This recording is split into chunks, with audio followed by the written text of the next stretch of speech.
Hey, c'était facile. Alors, pour les questions, ça va être dans la piscine, plus tard. Comme on m'a présenté, c'est ça. La conférence aujourd'hui va être sur le financement d'une startup en capital de risque. Spécifiquement, on va parler de, si vous avez une startup, comment ça fonctionne, ce monstre-là, parce que c'est pas une information qui est facile à trouver. C'est ça. Fait que, rapidement, qui suis-je? Gabriel Tremblay, pied de squelette. En fait, j'ai été le cofondateur et président de Nordsec pendant 7 ans. Et j'ai aussi été le cofondateur et CEO de Delve Labs, une startup qui a été vendue à SecureWorks en 2020. Donc, si vous ne connaissez pas, c'est pas très grave. Je suis aussi un fanatique de disc golf. Je ne manque pas une occasion d'en parler. Si vous avez envie de me poser des questions, commencez avec ça. C'est très winner. Si vous ne savez pas c'est quoi, vos enfants vont adorer. Pourquoi faire une conférence sur le financement de start-up dans un festival de pirates? En fait, c'est que les entrepreneurs de demain, c'est vous. Ce n'est pas les gens qui sortent de l'école, des affaires, du HEC. Les gens qui ont des idées, qui forment des entreprises, c'est toi, c'est pas toi, c'est toi. C'est pas vrai, ça peut être toi aussi. Fait que en fait, c'est vous. Vous êtes, le Hackfest est en fait l'auditoire idéal pour ce genre de talk-là parce que c'est vous qui avez les idées.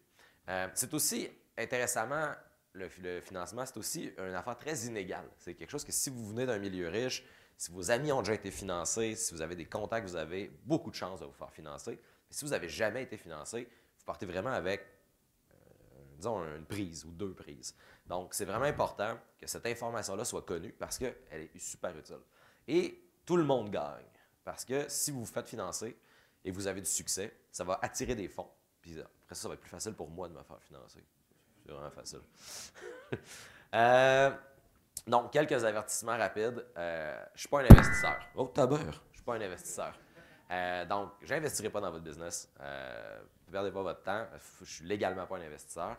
Je ne suis pas super patient. Venez pas me parler de votre nouvelle idée. J'ai de la misère à vous écouter. J'ai beaucoup de difficultés avec ça. Mais, essayez-vous quand même. On ne sait jamais. Mais tu sais, je ne suis pas la bonne personne pour pitcher de quoi. Je n'ai pas d'attention.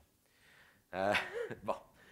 Qu'est-ce que le capital de risque? Parce que là, on dit capital de risque, mais qu'est-ce que c'est? Bien, selon Wikipédia, qui est quand même assez fiable là, comme ça, c'est une activité d'investissement capitalistique spécialisée dans le financement de jeunes entreprises innovantes à haut potentiel de croissance. Ça, c'est super important parce qu'on va en reparler tantôt. Et on dit que c'est un capital de risque parce que dans le secteur, c'est très risqué. Les entreprises sont jeunes, ils n'ont pas de background, ils n'ont pas de clients, ils n'ont pas de vente, ils n'ont rien, ils n'ont pas d'argent. Et ils ont vraiment tendance aussi à flamber l'argent d'une façon phénoménale. Ça, c'est ça qui se passe quand tu es financé. Donc, c'est vraiment investir de façon très risquée. Il n'y a pas de retour, il n'y a rien de garanti, puis la chance que vous perdiez votre argent est probablement de 100 mais simplement, dans le fond, le capital de risque, c'est une façon d'obtenir une quantité importante de capital pour votre entreprise de façon à accélérer votre croissance en échange, parce que ce n'est pas gratuit, d'une portion de votre entreprise. Fait que ça, c'est vraiment la base de tout ce qu'on va se dire aujourd'hui. Mais on va y revenir, on va aller en plus en détail là-dedans tantôt. Donc, jour 1, vous vous dites, ah, j'ai une start-up, pourquoi est-ce que je choisirais le capital de risque? Pourquoi pas?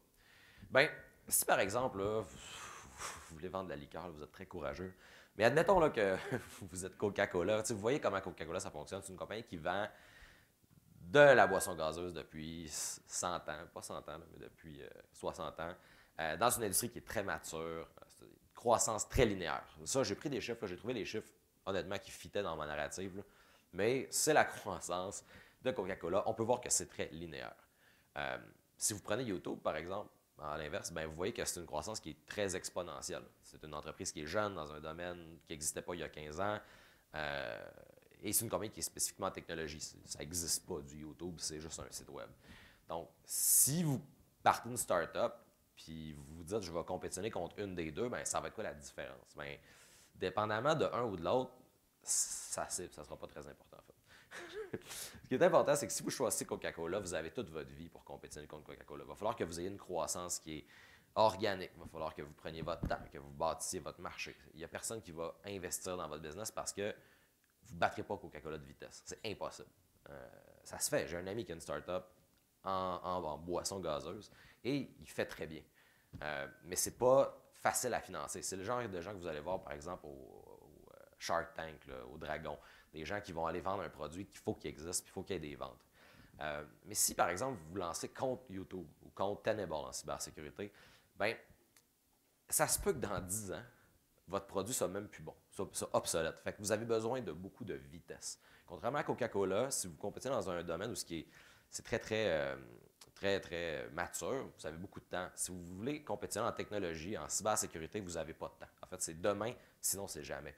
Euh, Prenez n'importe quel produit de cybersécurité que vous utilisez aujourd'hui, puis posez-vous la question, où est-ce que ce produit-là était il y a 10 ans? Puis est-ce qu'il va encore exister dans 10 ans? Probablement pas. Donc, le capital de risque, c'est une façon d'acheter du temps. C'est une façon d'aller de façon exponentielle, plus vite, avec plus de ressources. C'est aussi facile que ça. Fait que ça permet d'accélérer votre croissance, ça permet de rattraper la compétition, ça permet d'atteindre le marché avant que votre produit soit obsolète. C'est un gros problème. Ça permet de survivre au niveau financier. Si vous avez une entreprise de boissons gazeuses, vous pouvez peut-être travailler on the side. Si vous avez une start-up et qu'il faut que vous rattrapiez un Tenable, vous pouvez juste faire ça. Vous n'avez rien d'autre dans votre vie, il va falloir que ce soit ça, votre vie. Donc, ça vous permet d'avoir un salaire, ça va vous permettre de recruter, puis ça va vous permettre de vivre fondamentalement une expérience assez gonzo, là, comme à la télé. Je ne sais pas si vous avez vu la série Silicon Valley, mais honnêtement, ça ressemble pour de vrai à ça. Mais ça peut être un peu trop beau pour être vrai. Là, ça a l'air facile. On a de l'argent, on fait des folies, mais c'est un peu vrai quand même. Alors, capital de risque 101. Dans cette conférence-là, moi, ce qui est important pour moi, c'est d'expliquer comment le monstre fonctionne. Comment est-ce qu'un fonds d'investissement, ça fonctionne? C'est qui ces gens-là? Pourquoi ils existent? Puis en comprenant ça, après ça, on va venir à comment vous pouvez exploiter ces gens-là. C'est comme du piratage. Donc, un fonds, quand on dit un fonds ou un VC, on dit ah, ça c'est un VC, on réfère souvent à plusieurs choses. C'est un mot qui est très porte-manteau. On peut vouloir parler d'une compagnie d'investissement qui gère un fonds en capital de risque, genre Real Venture, Bright Spark, name it, Innovia. On peut aussi parler d'un fonds en capital de risque, pas la compagnie qui le gère, mais le fonds lui-même. On peut vouloir parler d'une institution bancaire qui opère un fonds en capital de risque, comme Desjardins Capital Régional, ben c'est pas Desjardins, c'est un fonds en capital de risque opéré par une banque. On peut parler aussi d'un investisseur qui travaille pour un fonds. Cet homme ou cette femme est un VC. Ou souvent aussi un homme blanc qui porte un gilet Patagonia. C'est à ça qu'ils ont l'air. Si vous en croisez dans la rue, ça c'est la blague. Là. Ces gens-là peuvent lever du capital juste en s'habillant. Donc, aujourd'hui, comme je vous dis, on va se concentrer sur deux choses. Une compagnie d'investissement qui gère un fonds en capital de risque, un Real Venture, un Bright Spark, puis une institution qui opère un fonds en capital de risque, un Desjardins capital de risque, la BDC, que je vais appeler de façon générique un fonds en capital de risque ou des VC, dépendamment comment je file et comment j'ai la bouche sèche. C'est long à dire un fonds en capital de risque. On ne parlera pas des anges investisseurs. Tout le monde, Ange Québec, je ne sais pas si vous avez déjà entendu parler d'Ange Québec, mais un ange investisseur, rapidement, c'est une personne qui a de l'argent, c'est souvent un ancien entrepreneur, il investit son argent à lui, il va aider votre entreprise en s'impliquant, il peut venir en groupe, il y a des chances d'être un expert, c'est quelqu'un qui est très fidèle, mais tu sais, va travailler pour vous. Aujourd'hui, on ne couvrira pas les anges. Si vous voulez entendre parler des anges, allez pitcher chez Ange Québec, ils vont vous parler d'eux autres. On ne parlera pas non plus c'est quoi des banques. Les banques vont offrir du financement aux entreprises pour faire de la croissance. C'est une banque, ça va demander des preuves de rentabilité, un historique de compagnie, des garanties matérielles, des choses que vous ne verrez jamais dans le VC. Aujourd'hui, on ne s'attaquera pas non plus aux banques. On va rester dans les fonds. Fondamentalement, un fonds, aujourd'hui, ce qu'on va dire, c'est une entreprise qui connaît que très rarement votre domaine. Si vous allez voir un Real Venture, ils ne connaissent pas ça en cybersécurité, mais ils investissent pareil. C'est un fonds qui ne requiert aucune historique de compagnie. Quand on parle d'un fonds d'investissement à capital de risque, ce n'est pas quelqu'un qui va vous dire « T'as-tu des ventes ?» Ça va venir plus tard, mais ce n'est pas très important pour eux. C'est des organisations qui sont prêtes à perdre 100% de leur mise, sans problème, ils sont là pour ça. Qui vont toujours prendre un pourcentage de votre entreprise quand ils vont investir, qui vont prendre un contrôle de votre entreprise, qui sont complètement infidèles. Demain matin, ils vont vous laisser tomber s'il faut. C'est comme ça que ça fonctionne. Mais qui sont très faibles maintenant. Quand vous prenez du capital de risque d'un fonds, vous n'allez pas les voir souvent. Fait que c'est ça. Bon, on est rendu là. Qu'est-ce qu'un fonds? C'est quoi un fonds? Un fonds, comme je disais dans ma définition, c'est une entreprise qui amasse de l'argent de plusieurs sources. Si demain, vous voulez partir un fonds en capital de risque, vous ne prenez pas votre argent et vous ne la mettez pas dans les poches. Vous allez voir des investisseurs privés. Vous allez aller voir un Desjardins, vous allez voir la BDC, vous allez voir des compagnies qui ont de l'argent. Puis vous allez leur dire, ben moi, je veux monter un fonds. J'aimerais ça investir tel montant dans tel secteur. Vous allez voir les fonds familiaux, les fonds de retraite. En général, on va appeler ça des partenaires limités. Fait que vous allez solliciter ces gens-là. Vous allez dire à ces gens-là, ben, puis ça, c'est vraiment une norme, vous allez dire, pour les 10 prochaines années, je vais prendre votre argent, je vais prendre tel montant, mettons, 100 millions. Je vais le locker pendant 10 ans. Puis pendant ce 10 ans-là, vous ne pourrez pas reprendre votre argent. Fait qu'un fonds, vraiment, ça prend l'argent des gens puis ça le barre. C'est super important, cette notion-là, parce que quand on va venir dans comment ça se finance, un fonds d'investissement, c'est un critère très important. Souvent, ces fonds-là vont avoir aussi ce qu'on appelle des règles d'engagement initial. On va en reparler. Mes slides sont un peu décousus des fois, c'est normal. Mais ils vont avoir souvent des objectifs d'investissement spécifiques. Donc, par exemple, si vous allez voir un Real Ventures ou un fonds, par exemple, comme, je ne sais pas, le fonds X qui investit dans les énergies renouvelables, bien, ils vont investir uniquement dans les énergies renouvelables. Fait qu'ils vont investir, quand ils vont vendre leur investissement à leur limited partner, ils vont dire, bien, on va investir dans les entreprises en démarrage, spécialement en technologie, qui font de l'AI, qui ont un potentiel de croissance de tant de multiplieurs. C'est un fonds, en général, ça va avoir un objectif. Ça va avoir ce qu'on appelle une thèse. Tous les fonds ont une thèse. Et la thèse, c'est l'amalgame de tout ce que je viens de vous dire. En fait, c'est ça qu'ils vont vendre à leurs partenaires. Notre fonds, Real Venture 1, va investir pendant 10 ans dans les entreprises qui font de l'AI de telle taille. That's it, that's all. Non négociable. C'est super important de savoir ça parce que si un jour vous avez une idée de start-up, vous allez rencontrer un fonds, il faut que vous sachiez c'est quoi leur thèse. La première question que vous devriez leur poser, c'est quoi la thèse de votre fonds? Tous les fonds ont une thèse. Si vous ne fitez pas dans la thèse, perdez pas votre temps. Ils n'investiront jamais chez vous. Comprendre la thèse d'un fonds aussi, c'est peut-être aussi pouvoir ajuster vos idées. Si par exemple, vous parlez à des fonds et vous voyez qu'ils ont toute une thèse qui s'en va vers le cloud computing, mettons qu'on est il y a 10 ans, mais c'est peut-être le temps de faire du cloud computing. C'est ça que ça veut dire en fait, parce que l'investissement est là, l'argent est là, il est disponible pour ça. Donc, si un jour vous allez rencontrer un fonds, demandez-leur c'est quoi leur thèse. Première question, très très important. Maintenant, je vais prendre de l'eau. Là, je vous parle d'un fonds qui travaille dans un fonds. À quoi ça a l'air un fonds? C'est pas un fonds de baril, c'est des gens, une entreprise. Rapidement, je vais vous parler un peu des acteurs. C'est important de savoir ce qui est les acteurs parce qu'il y a des gens avec qui vous allez perdre votre temps, puis d'autres non. C'est comme ça, c'est une entreprise. Dans un fonds, il y a tout le temps un partenaire ou un directeur. Ça peut être une personne, ça peut être plusieurs personnes. Mais en gros, cette personne-là, c'est le propriétaire ou le président ou les présidents du fonds. C'est eux qui, au début, sont allés chercher les partenaires limités. C'est eux qui ont fait les démarches. C'est eux qui ont mis en place. C'est eux qui ont incorporé l'entreprise. Souvent, eux vont mettre leur propre argent aussi dans l'aventure pour avoir un skin in the game, comme on dit. Puis eux, sans leur accord, il n'y aura jamais d'investissement. Tous les investissements doivent passer par les partenaires. Top de la pyramide. En dessous de ces gens-là, il y a ce qu'on appelle les principals ou les VP. En général, si vous avez un deal en capital de risque avec votre entreprise, c'est avec un principal que vous allez dealer. Parce que les managers, eux autres, ne vous parleront pas. Ils gèrent le fonds, ils vont dans les soupers avec le vin cher. C'est ça, c'est à ça qu'ils servent. Les principals, c'est vraiment comme les gens qui vont suivre votre deal. Si vous avez un VC qui vous chapeaute, ça va être probablement un principal. Cette personne-là n'a pas vraiment le droit de prendre des décisions financières, mais il va siéger sur votre board, il va s'occuper de toutes les étapes du deal. C'est vraiment lui qui va vous envoyer une term sheet, c'est lui qui va vous onboarder, mais il ne prendra pas la décision finale. Souvent, les principals, c'est des gens qui, après un fonds, vont devenir des managers dans un fonds après subséquent. C'est vraiment comme gros, mais juste avant de devenir the thing. En dessous des principals dans un fonds, on a les associés. Les associés, c'est les personnes que vous allez rencontrer au numéro 1. C'est les filtres. Vous allez dans un événement social, vous rencontrez quelqu'un, il vous parle de son fonds, vous avez probablement un associé devant vous. Les associés, ils sont là pour filtrer les startups, trouver les startups, écouter les pitchs, qualifier les compagnies. C'est vraiment l'entry point du fonds, c'est un associé. Eux, en général, c'est vraiment des employés. Ce n'est pas des propriétaires. Puis, au début, vous allez penser, ah, il est important, il est bien habillé, il représente ce fonds-là. Non, c'est juste un associé. Très cool, mais ce n'est pas à lui que vous voulez parler. Vous voulez parler au niveau au-dessus, mais vous n'aurez pas le choix de passer par un associé. Puis en dessous, ça, c'est vraiment les personnes à qui faire attention, c'est les analystes. Les analystes, là, il y en a beaucoup. C'est souvent des stagiaires, des jeunes diplômés qui pensent qu'ils gèrent le fonds. Puis eux, dans le fond, leur travail, c'est de faire de la collecte de données, analyse de marché, trouver les tendances.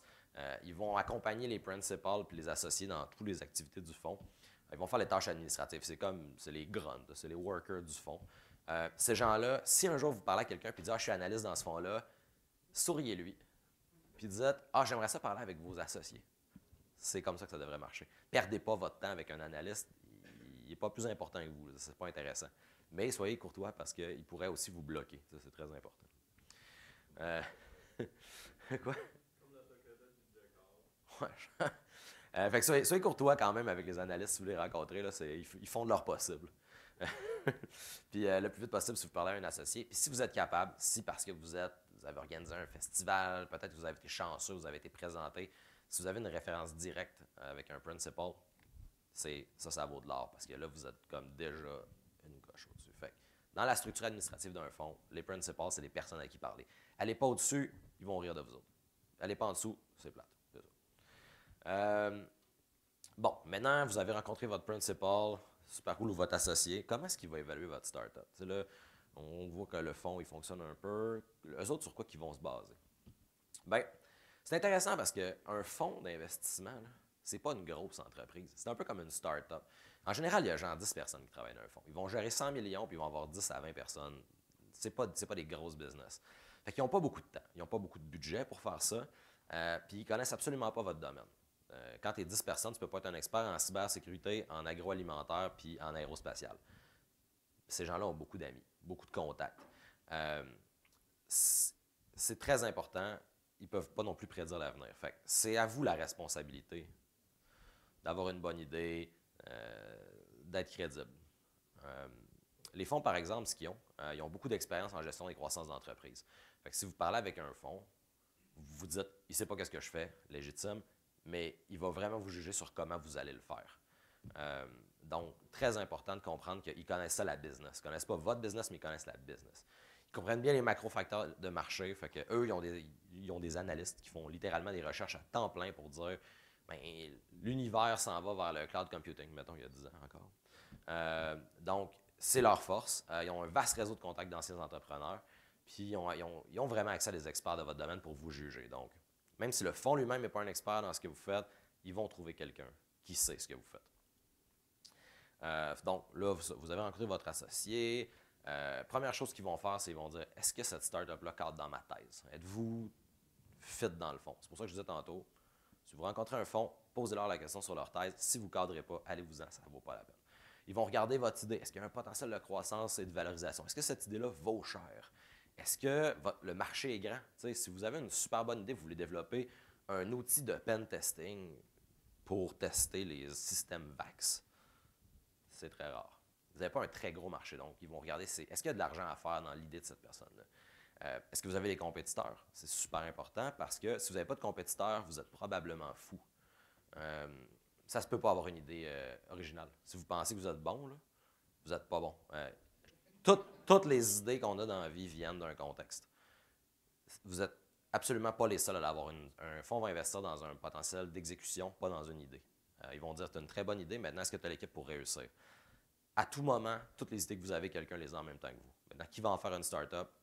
C'est ça la game. Donc, ils vont regarder ça. Est-ce que tu as des compétiteurs? Si tu n'en as pas, c'est bizarre. Puis, pourquoi tu es meilleur que ces compétiteurs-là? Puis, est-ce que tu es différent? Ça va être comme ça qu'ils vont vous évaluer. Ça, c'est facile. Ils vont regarder si vous avez une bonne planification opérationnelle. Ils vont dire, OK, bonne idée, bon marché, il y a des compétiteurs. C'est qui son équipe? Es-tu tout seul? Parce que, tu sais, il faut savoir que vous ne pouvez pas tout faire tout seul. Vous ne pouvez pas partir une start-up tout seul, c'est une grosse entreprise. C'est quoi votre stratégie? Comment vous allez utiliser leur argent? Puis c'est quoi votre plan de sortie? Parce que c'est drôle à dire, mais un fonds, il faut que ça fasse de l'argent. Puis comment ça en fait de l'argent? C'est quand vous vendez votre compagnie. C'est comme ça que ça fonctionne. Donc, ils vont vous demander la question, c'est quoi ton plan de sortie? C'est quand que ça finit ton aventure? Très important dans l'évaluation d'une start-up. Ensuite, ils vont prendre le réseau de contacts très vaste puis ils vont vous présenter. Ils vont checker, ils vont dire, OK, ben, j'ai un entrepreneur en cybersécurité qui a vendu une compagnie il y a 10 ans, je veux que tu parles avec lui. Pitch-lui tes affaires, j'ai envie de savoir qu'est-ce qu'il va dire. Ils vont regarder c'est quoi votre track record. Est-ce que c'est votre première fois? Est-ce que vous avez une bonne réputation? Dans ce monde-là, si vous avez fait faillite 3 fois, c'est pas grave. Ça fait quand même 3 fois que vous partez d'une startup, vous avez une expérience que bien des gens n'ont pas. Fait qu'ils vont valider ça. Ils vont regarder si vous êtes capable d'avoir un produit. Puis ils vont regarder aussi s'il y a d'autres fonds qui sont intéressés. Souvent, les fonds ne vont pas investir tout seuls sur une première entreprise. Fait qu'ils vont dire, il y a un fonds compétiteur avec nous. On aimerait ça que vous alliez le présenter votre projet comme ça. Bien, s'il embarque, on embarque. Fait que c'est très, très fréquent. Donc, c'est comme ça qu'ils vont évaluer ça. Au final, dans l'évaluation d'une startup, c'est vraiment les amis du fonds qui vont décider si vous êtes bon ou pas bon à investir dedans. Alors maintenant, pourquoi est-ce qu'il y aurait besoin de vous? Tu sais, on se dit tout le temps, ah, tu sais, c'est un fonds, ça va être difficile, comment je réussis à les rencontrer? Mais ce qui est intéressant, c'est que ces gens-là ont vraiment besoin de vous. Un fonds, c'est une startup. Leur job, c'est de trouver des startups à financer. C'est vraiment pour ça qu'ils ont pris un accord avec des LP. 100 millions à investir, il faut qu'ils l'investissent. Donc, leur but dans la vie, c'est de trouver des startups, investir dedans, aider à les faire croître puis les vendre. Ensuite, rincer, répéter. C'est comme ça qu'un fonds, ça fait son argent. Donc, eux, ils ont besoin de vous. Puis comment est-ce qu'ils font leur argent? T'sais, un fonds d'investissement, il faut que ça fasse de l'argent, mais comment est-ce qu'ils le font? Mais ils font ça de deux façons. Premièrement, ils vont charger des frais de maintenance aux partenaires limités. Fait que, par exemple, un Desjardins, tout ça, investissent leur argent, puis le fonds va dire, ben moi, je manage ton 100 millions, fait que ça va te coûter tant par mois, parce que je suis un gestionnaire de fonds. Fait que ça, c'est la première façon qu'un fonds fait. Fait que s'ils n'investissent pas dans aucune startup, ils ne peuvent pas charger de frais de maintenance, fait qu'ils ne peuvent pas faire d'argent. Fait que c'est très important qu'ils investissent toujours dans plein de business pour charger de l'argent puis être rentable. Puis, quand les startups vendent avec succès, ce qui est très rare, c'est genre 1 sur 10, ils vont souvent prendre un pourcentage. Donc, c'est les deux seules façons qu'un fonds peut faire de l'argent. Fait qu'ils ont absolument besoin de startups. Ils ne peuvent pas juste s'asseoir sur leur argent. S'ils font ça, ils ne feront pas une scène. Fait qu'ils ont vraiment, vraiment besoin de vous. Un fonds ne peut pas investir non plus dans 50 startups en même temps. Il faut qu'ils les trouvent. Il y a pas, dans la salle ici, il n'y a pas 50 startups en formation. Fait que pour un fonds, c'est très difficile. C'est de la grosse job. C'est pour ça qu'ils ont des analystes. C'est de la grosse job de terrain. C'est un travail en continu. C'est ça leur business. Puis s'ils n'ont pas de frais de gestion, n'ont pas de sortie, mais les VC ne sont pas contents. C'est ça que ça a l'air un VC pas content. Un homme blanc triste. Mais la startup, c'est le produit du fonds en capital de risque. Donc, quand vous partez d'une startup, vous êtes le produit. N'oubliez jamais ça. C'est vous qui avez le gros bout du bâton, fondamentalement. Ce n'est pas le fonds qui va décider. C'est amenez-leur des bonnes idées, ils ont besoin de vous. Maintenant, à quoi ça a l'air opérer en capital de risque? Là, c'est bon, vous avez rencontré, vous avez été évalué, vous vous dites, j'ai une bonne idée, je pars en capital de risque. Le day-to-day, une fois qu'on prend de l'argent, à quoi ça a l'air? Bien, au jour 1, au moment 0 où vous acceptez, mettons, 1 million de dollars, vraiment, soudainement, vous avez beaucoup d'argent. La façon que ça fonctionne, une fois que vous recevez votre investissement, ce n'est pas comme une ligne de crédit à la banque. Là. Vous avez littéralement 1 million de dollars dans votre compte de banque, puis c'est burn it. Faites de quoi avec. Donc, il faut que vous embauchiez. Vous avez maintenant plein de nouveaux amis. Vous avez une visibilité médiatique. Souvent, quand on lève une grosse ronde de financement, on se ramasse dans les nouvelles. Puis vous ne devez rien. Si vous empruntez de l'argent à la banque, là, souvent, ils vont prendre des garanties. Ils vont aller voir, tu sais, si tu fais faillite, on prend ta maison. Un fonds en capital de risque, quand ça vous donne de l'argent, ça prend une portion de l'entreprise. Puis si vous brûlez l'argent dans un feu, là, ben, c'est tant pis. C'est ça que vous devez.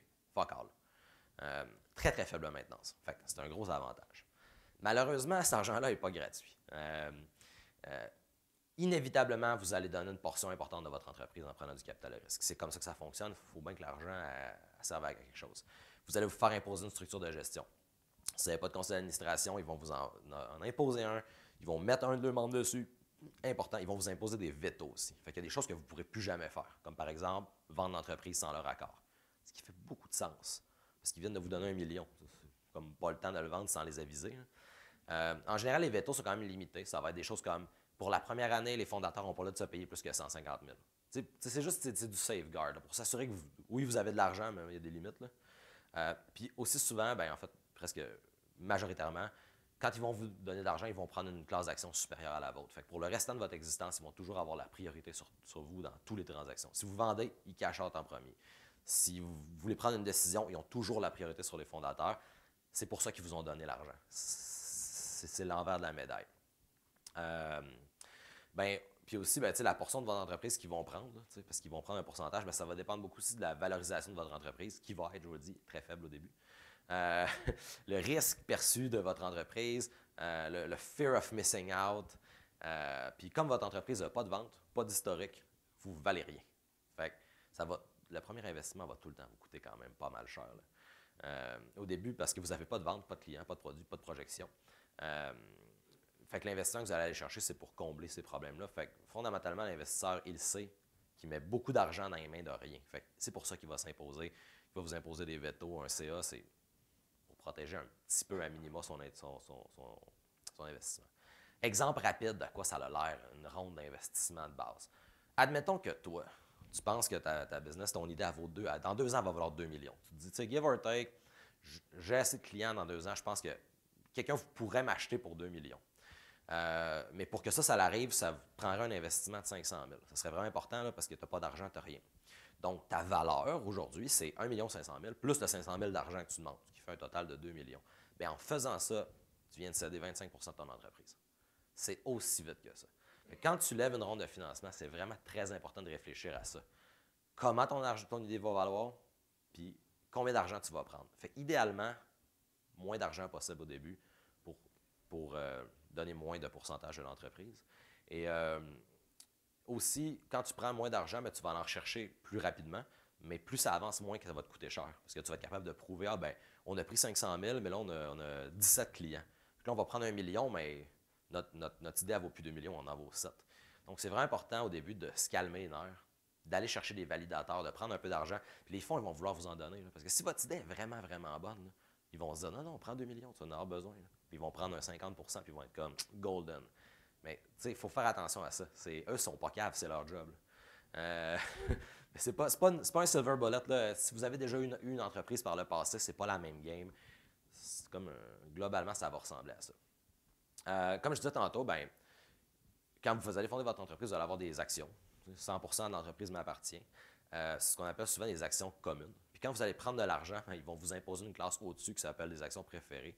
C'est pas comme une compagnie publique. Il n'y a pas des classes A, B, C, D. Il y a 2 classes d'actions d'une compagnie privée, commune ou préférée. That's it, that's all. Si vous avez d'autres classes d'actions, vos avocats vont les nettoyer et vous ne verrez jamais ça. Donc, des actions préférées qu'ils vont prendre. C'est quoi une action préférée? Ça va leur donner des priorités, des multiplicateurs sur les paiements, des protections supplémentaires, puis c'est tout attaché à de l'argent. Ils vont mettre des vétos, comme je disais. Les vétos, c'est des safeguards. Qu'est-ce qu'on ne peut pas faire? J'en ai parlé tantôt, mais c'est des limites créatives souvent aussi. Il faut faire attention avec ça. Et bon, ça nous amène au fait que, vous avez pris de l'argent, vous avez maintenant perdu le contrôle. Un gros mythe, les gens vont se dire, ah ouais, mais tu sais, si j'ai 51% de l'entreprise, je contrôle mon entreprise. Non. À partir du moment où vous prenez $1 en investissement en capital risque, vous ne contrôlez plus votre entreprise. Mais ça, c'est pas très grave. La majeure partie des startups qui se vendent, des fondateurs à la fin, ont genre 15 à 20% de l'entreprise. Pourtant, ils la gèrent encore. Bien pensé. Un autre mythe, c'est que si vous avez moins de 51%, vous allez tout perdre. C'est des mythes. La réalité, c'est que c'est pas important. C'est vraiment pas important. L'investisseur n'investit pas dans votre business, il investit dans vous, l'équipe, dans la capacité d'exécuter. C'est pour ça qu'il ne vous remplacera pas. C'est pas grave si vous ne contrôlez pas l'entreprise d'un point de vue capital-action parce que vous n'êtes pas deux, vous n'existez pas en double.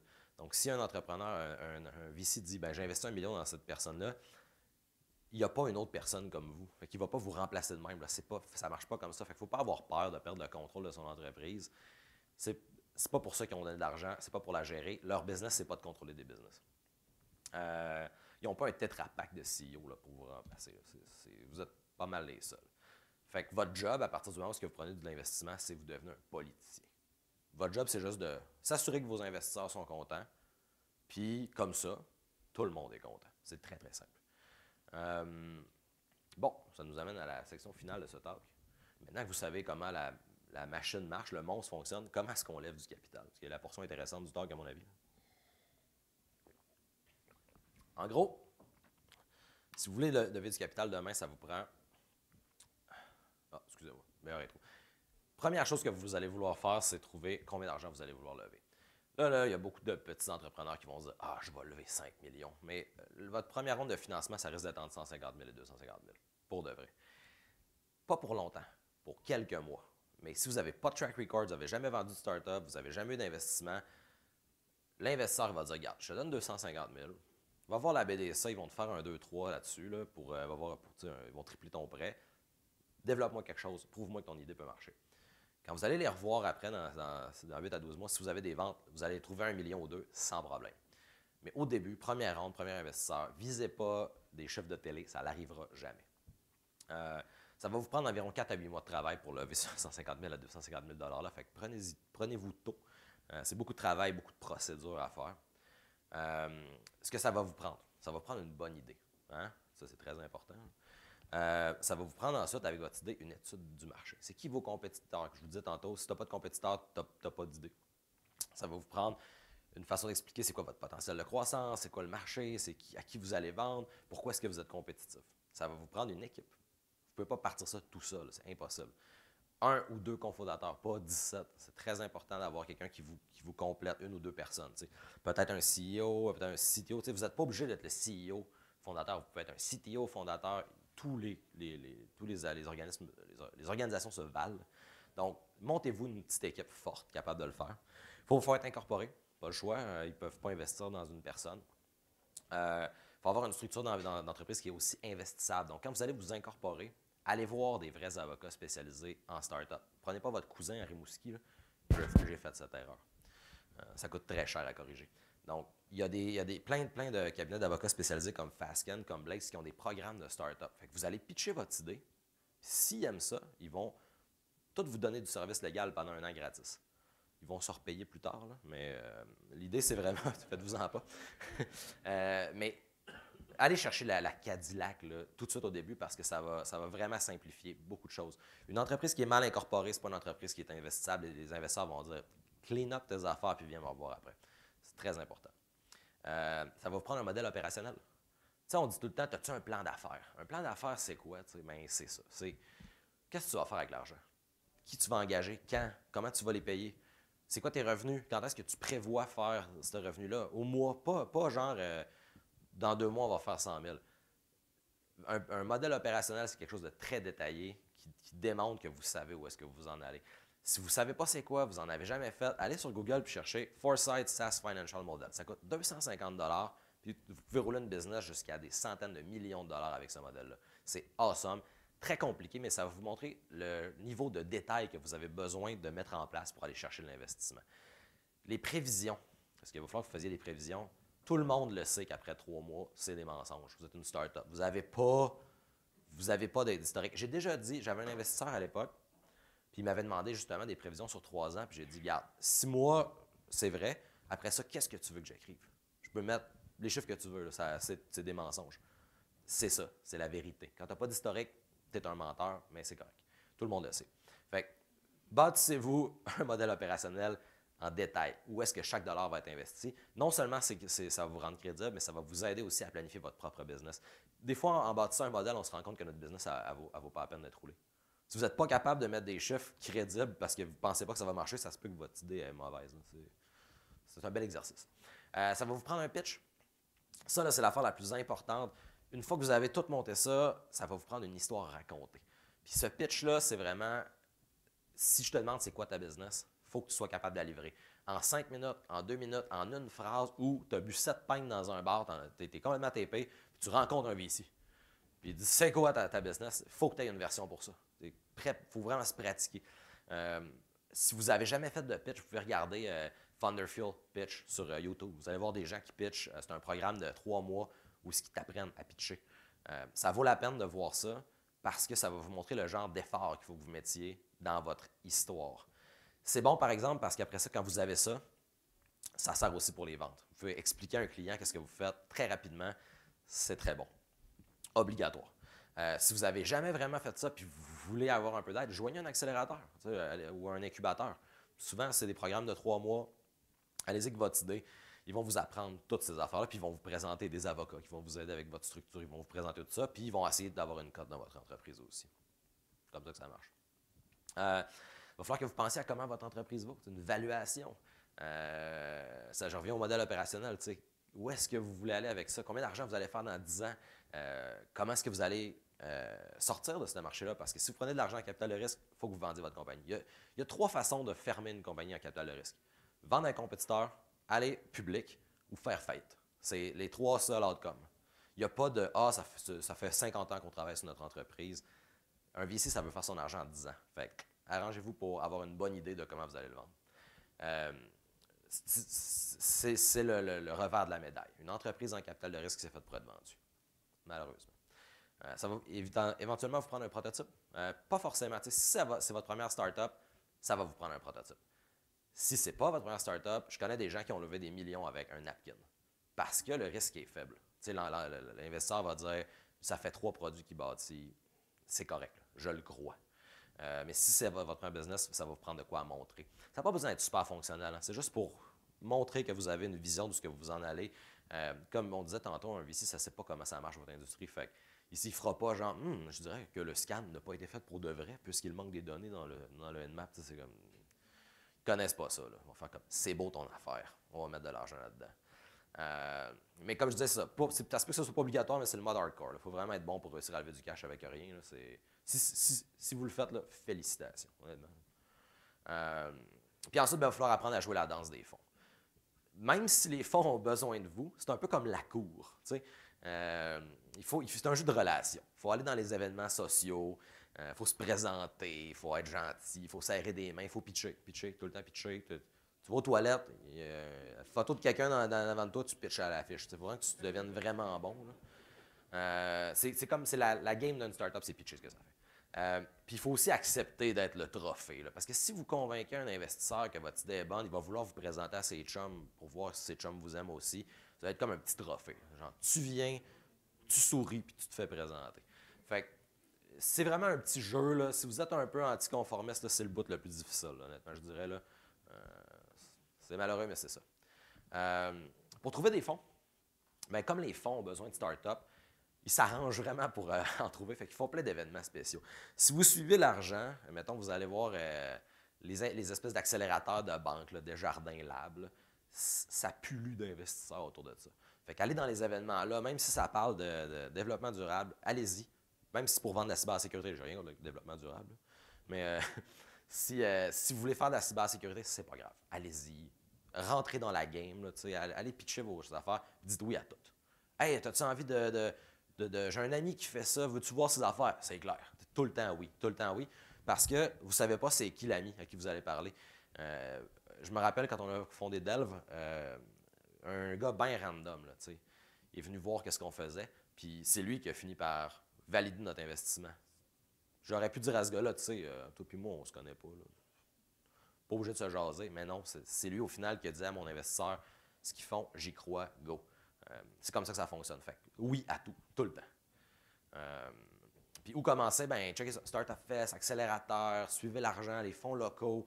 Googlez genre Fonds d'investissement Québec, événements. Puis c'est fou là, à quel point ils ont besoin de startups. Vous allez trouver des événements. Puis souvent, ce qui est cool aussi, c'est que le vin est gratuit. Fait que, de l'autre côté, c'est quand même assez nice. Là. Tu peux Honnêtement, quand tu pars dans la démarche de startup, je pense que tu peux manger puis boire gratis là, toutes les semaines. Fait que, il faut bien que l'argent serve à quelque chose. Hein. Puis finalement, ben, soyez prudent quand même. Comme vous êtes le produit, il y a beaucoup de gens qui vont vouloir vous en passer une. C'est pour ça que c'est important de vous entourer de bons avocats, de gens qui connaissent ça. Parce qu'un investisseur, c'est là pour faire de l'argent. Puis ils vont en mettre des clauses weird. Fait que soyez prudent. Vous êtes cool. Il y a des gens, ça là c'est vraiment triste, mais il y a des grandes entreprises qui vont se faire des laboratoires. Là, ils vont accueillir des startups, mais qui n'achèteront jamais un produit à ces startups-là. Tout ce qu'ils font, c'est s'en servir comme des bijoux. Là. Nous, on est proche des startups. Fait que faites attention, perdez pas votre temps. S'il n'y a rien pour vous dans quelque chose, allez pas là. Il faut être prudent. C'est pas facile à décrire, là, mais n'oubliez pas que vous avez une valeur. Puis cette valeur-là, il y a des gens qui vont essayer de l'exploiter. C'est juste ça.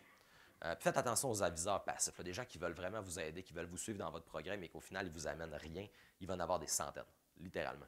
Fait que soyez prudents aussi. Si quelqu'un veut vous aider, posez la question comment, puis amène des résultats. Parce que ces gens-là, vous pouvez leur donner des parts. Dans mon entreprise, j'avais des aviseurs passifs, des aviseurs, en fait, puis je donnais des pourcentages, 0,5 de l'entreprise, mais ils étaient très, très efficaces. Ils nous aidaient, trouvaient des clients, démarchaient. Donc, faites attention, beaucoup de gens vont vouloir se coller à vous autres, il y a beaucoup de sensu.